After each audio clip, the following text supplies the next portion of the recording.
Okay, hi, I'm Leah, and I'm here to interview Harry from the Cat Empire. Hi, Harry. Hi, Leah. Hi. We're just curious how your law degree is turning out. Yeah, bad. I don't have a law degree. Are you working on it? Is it moving forward in any direction? I never even got to first year law. There's nothing going on. It's kaput. No. I do have a 6-year-old son who just told me the other day he wants to be a lawyer, Wow. which I thought was kind of sad for a 6-year-old. I'm surprised a 6-year-old knows what a lawyer is. Yeah, I think someone told him they're really good at arguing, and he liked that. What's the craziest experience that you've had in an Uber or a taxi or some kind of transit? Look, probably just the same as anyone, the usual stuff. You know, my taxi rides are the same as your taxi rides, just the usual. Your taxi rides break out with a whole bunch of like Blackstreet No Diggity, where we all like just start doing like a cappella versions of like, you get to be Dre, I'll be Blackstreet, my friend's gonna be Missy in the back, and we just rotate through the song. Oh, no, wow. I feel like I'm going to be in your things are taxi. wrong. What's it like playing in zoos? It's really good. Normally around that time when people are getting kicked out of the zoo is the time when the animals start to kind of wake up, you know?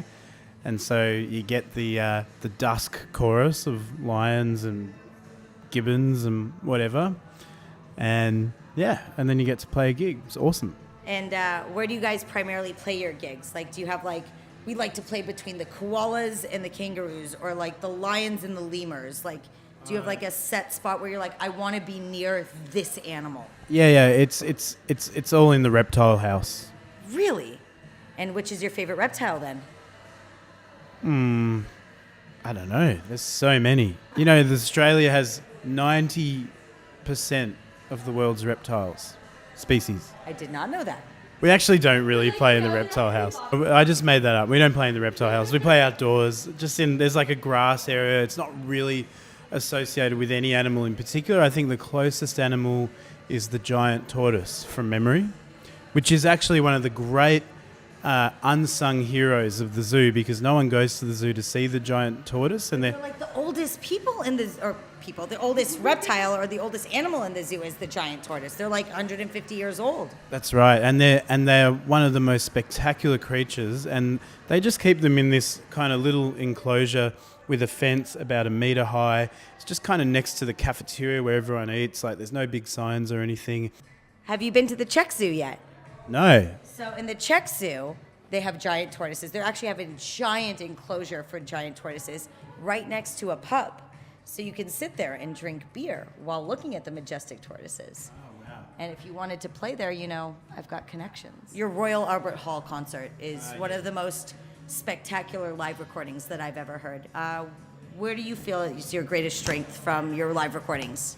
Yeah, it's weird. Like, firstly, sometimes a really, really, really fun concert, if you listen back to the recording, it doesn't sound that great. Okay. It's too frantic, you know, like everyone's out of breath and out of tune, and the things that you don't notice. Better then? Well, yeah, if you're there, but maybe not if you're Not if you're listening. sitting in an armchair, you know, eating a piece of toast. But then there's, I don't know, and then sometimes, you know, really big shows are great. Sometimes really intimate shows like tonight are great. There's rules of thumb, but there's no absolute rule. It's a mixed bag. Looking back on your 20 years, like, do you have a show that you look at and you're like, man, that was the height for me. That was just so phenomenal. Everything was on point. Yep. There's a number of those across the year. I don't really remember the city or the festival. I just remember the feeling of being on stage and being like, oh, this feels good. I can't remember where it was. It could be anywhere. But Montreal's always good. Really? Montreal's always, for some reason, just the best place to play. Do you feel like it's changed a lot in the 20 years? Like, maybe it was easier when you guys were 20 years younger to like now? Like, you had more fun and now you're like, oh man, tour is great, but I really wish I was home with my kids, or like... It's different. You find different motivations. I probably sing a lot more in tune than I used to, but maybe I don't, you know, thrash around as much as I used to. So, yeah, you get a little bit of something and you lose a bit of something else. What's your favorite song to play? At the moment, it's probably The Chariot.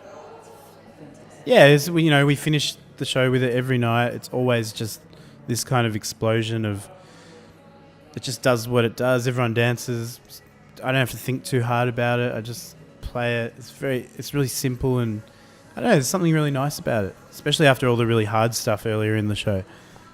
It was wonderful to talk to you. Thank you so much for taking time.